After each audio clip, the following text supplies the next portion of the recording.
Sido, de Colette, lu par Elsa Le Poivre. Pour vivre à Paris, me confiait-elle, il m'y faudrait un beau jardin. Et encore, ce n'est pas dans un jardin de Paris que je pourrais cueillir et coudre pour toi, sur un petit carton, les grands grains d'avoine barbus qui sont de si sensibles baromètres.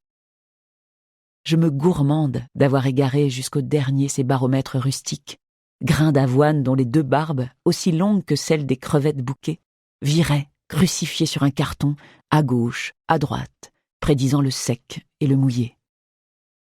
Sido n'avait point sa pareille pour feuilleter, en les comptant, les pelures mi-cassées des oignons.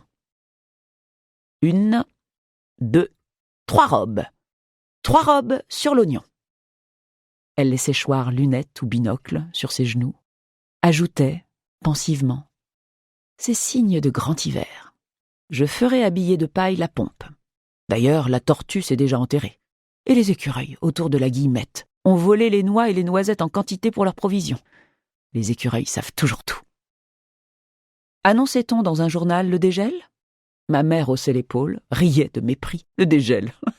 Les météorologues de Paris ne m'en apprendront pas. Regarde les pattes de la chatte.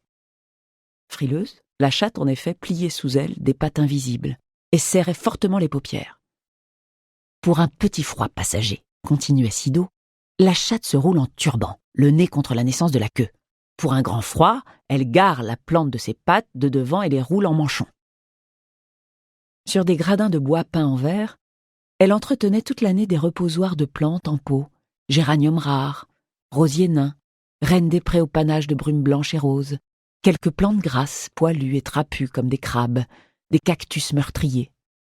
Un angle de mur chaud gardait des vents sévères son musée d'essais, des godets d'argile rouge où je ne voyais que terre meuble et dormante.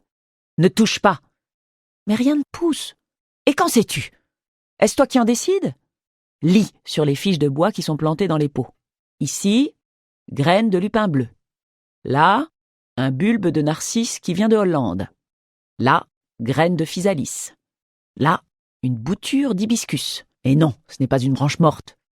Et là, des semences de pois de senteur dont les fleurs ont des oreilles comme des petits lièvres. Et là, et là, et là.